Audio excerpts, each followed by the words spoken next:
Hey brothers, this is Bobby out in California. Probably the third or fourth time I've tried to make this video because I'm not technologically very smart.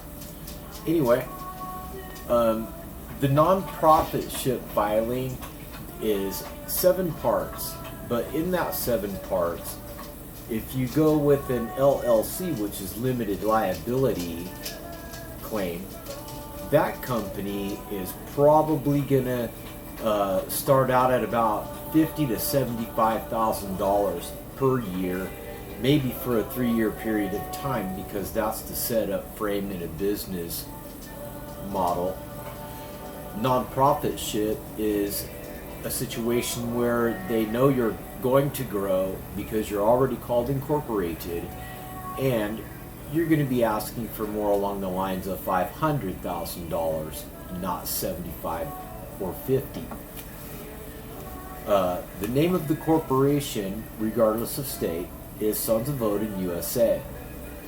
The part 2 is to create and draft a file, which is an article of incorporation.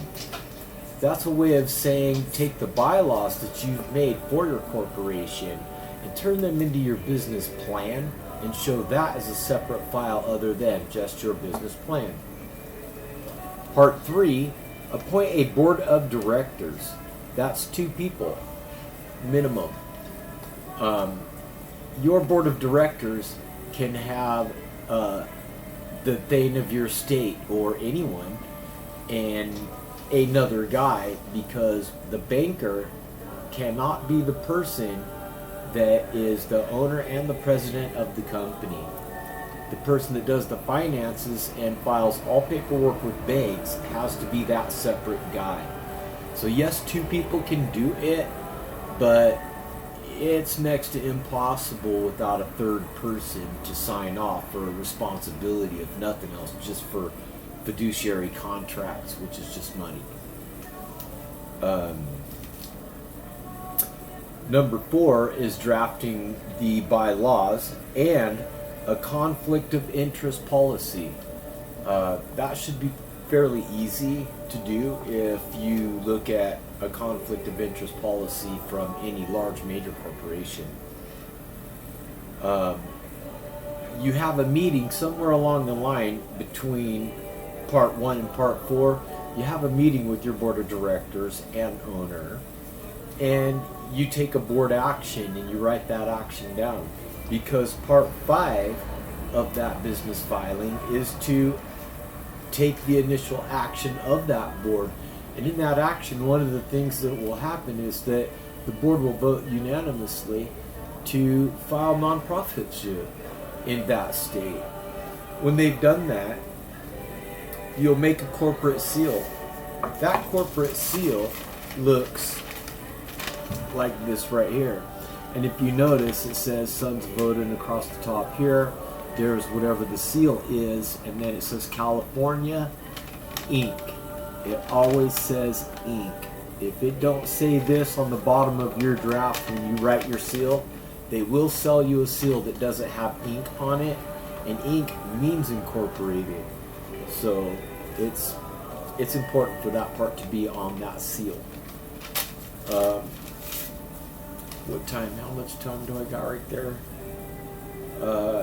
Aside from that, in my state, reading the California Corporation Code 5122 talks about restrictions, California restrictions on if you do a nonprofitship. They would never say no if you're doing things for the Veterans Administration, but they don't want you doing it for the Boo Boo House that maybe some biker or local biker club owns. They're not going to recognize things like that.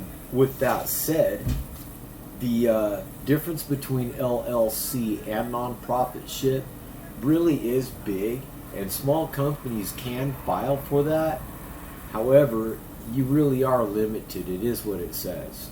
You are limited, and if you file for grants and you send someone to school for a grant, they're only going to be able to ask to a certain amount what them funds and that funding is. So that's about it on that, brothers.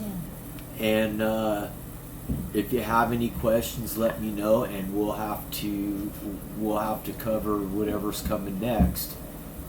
We have a ton of information that we're never going to get completely on one video. It's just not going to happen.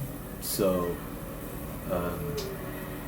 let's get together and learn more and start talking more about this stuff. I recommend that we keep some of the legal binding matters off of Facebook, because we don't want other organizations to throw a wrench into our program, or even take the monies that our program and the Sons of Odin Nationwide could be making off of these programs. So, hail to the family. Nothing but commitment from my family. And you have a good night. Thank you.